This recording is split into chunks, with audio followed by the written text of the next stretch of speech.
Hey guys, it's Bailey. Welcome back to the channel and thanks so much for tuning in to what's going to be a VIB sale haul. Maybe part one of part two because I can't control myself. Typically, the way I like to do these is wait, and after having tried these products, I will do a haul and trial and swatches and all that kind of stuff. But a lot of this stuff will either take me a long time because it's skincare or it's fragrance, so I immediately know whether I like it. And if you are Rouge, there were 2 weekends. So this was all purchased during the first weekend, and now the VIB sale is back on again and currently active for Rouge and the 2 other tiers that Sephora has in the Beauty Insider categories. So I wanted to get this up now because even though I haven't had a chance to fully test some of the products that I've purchased here, there are some products that I have tested and have made up my mind about, and I'm going to buy the full-size product or more of, or something else different from that same brand.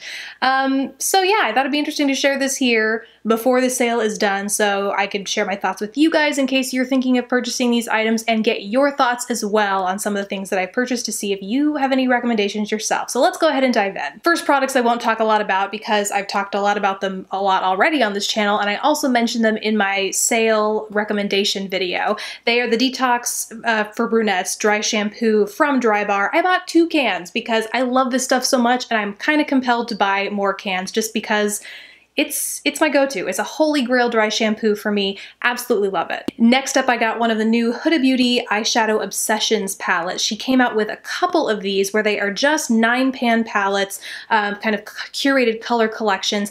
I went ahead, I don't know why, it just spoke to me with the Electric Obsessions. I was looking at the other more neutrals. They're very safe. I think I'd really love them, but they do feel a lot like some other palettes that I have, so to push myself out of my comfort zone, I went ahead and got the Electric Obsessions palette. And again, I really only had a chance to swatch these, but I'm pretty impressed. It's a mixture of matte and shimmery shades, and I gotta be honest, bright mattes are really hard to do well. I've tried quite a few palettes that have attempted it, and so frequently they come out chalky and patchy, and mattes can be hard to do anyways, but for whatever reason, bright colors like this neon orange and bright yellow, they can be especially hard to do really well, and this palette hits the mark. The shimmers are obviously there. The pigmentation is insane, but again, I've only swatched this, and we all know that swatches can be a good indicator of, color and texture and how the colors will appear on your skin tone, but you don't know the real deal until you've actually used it on your eyes. But first impressions, obviously, is that this is going to be a really nice palette.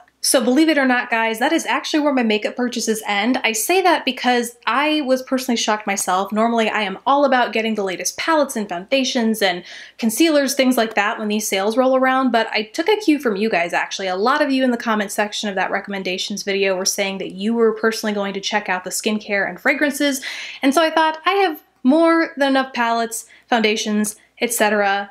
I should do the same and really actually invest in some good skincare, or at least try out some good skincare to know whether or not I want to continue investing in it, and then get into some fragrances because I have been having a little bit of fragrance wanderlust, or maybe that's not the right word since that is more about travel, but I've just been itching to try some new fragrances. So I bought some new skincare, and then I also got into some of the 100 or 250 point perks that they offer when you check out as well. So starting with the skincare, I picked up a brand that I feel like has a lot of hype around it, has become really a cult brand at this point, is Sunday Riley. I got the Power Couple kit, and it includes the Good Genes All-in-One Lactic Acid Treatment and the Luna Retinol Ester Sleeping at Night Oil, which I have heard a ton about, probably the product I've heard the most hype about. And I got this not only just out of curiosity, like I really want to see if these products perform well, but I've also been using this Derma Roller micro needling device for the past couple weeks, and it's good for essentially aerating your skin. It pokes tiny little holes and it lets products penetrate deeper so they can perform more effectively, and it also triggers a skin response that helps produce more collagen and elastin, and basically forces or triggers your skin to repair itself. But I didn't really have a good treatment to pair with that. My skincare routine has really been very minimal. I mean, cleanser, toner, moisturizer, and SPF, but very minimal exfoliation, no brightening, which coming out of summer, I wasn't the best at wearing SPF all the time or reapplying SPF like I should have been all the time, so I am starting to see, a little bit of discoloration and things like that. So I figured now would be a good time to start integrating some of those more treatment items into my skincare routine in conjunction with that microneedling thing, which if you want to see a video or review about, let me know down in the comments. So like I said at the beginning of this video, I haven't had a ton of time to give this a good use to really recommend it. I personally like to use skincare for at least a month just so I can understand how it works with my hormonal cycle, you know, change of weather, environmental factors, things like that. So no word yet on what I think of this. The scents are amazing, but not exactly something you buy your skincare this expensive for anyway.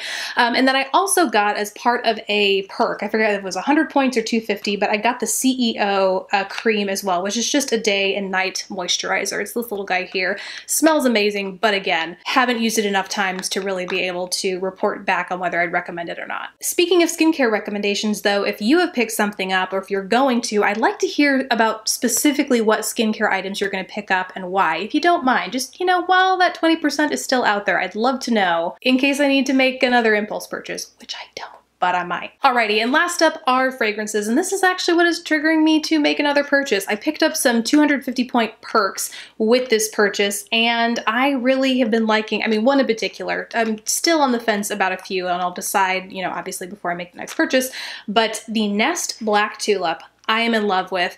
I actually bought this probably 2 or 3 years ago at a VIB sale. The Midnight Fleur from Nest. I love this scent so much, but like I said, I've had a little bit of fragrance wanderlust lately, and so I wanted to give this one a go, and it's amazing. I don't love all Nest fragrances. I bought a sampler after finding and loving this, and I realized, you know, like any fragrance line, they're all gonna be very different, and I did not like some other ones. So I thought I'd take a chance on this, and I happen to really, really love it. I do find the scents are a little bit similar. They are sweet. They do have obvious floral notes, but I would say that the Midnight Fleur is a little bit muskier. I love a good like deep amber or musk scent paired with like a lighter, sweeter scent in my perfumes. Black Tulip is similar in that it has that sweet floral component to it, but it's a little bit fruitier as well. So it lacks that deeper amber component that I typically love, but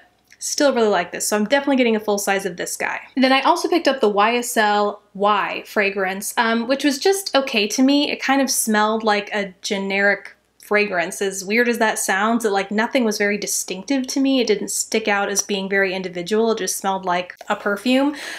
Even when it was worn on me, it didn't really shift into something else that I absolutely love. So it's fine, but it's not for me. And then what I'm currently wearing I don't know why I'm telling you that I'm wearing this right now. It's like smell-o-vision.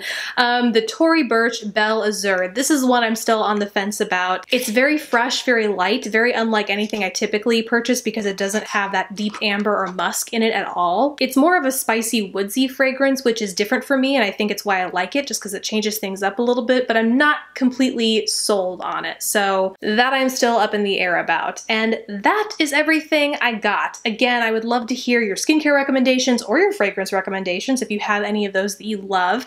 Definitely let me know down in the comments below. Besides that, guys, thank you so much for watching. Please don't forget to subscribe if you haven't already, and I will catch you in the next video. Bye, guys.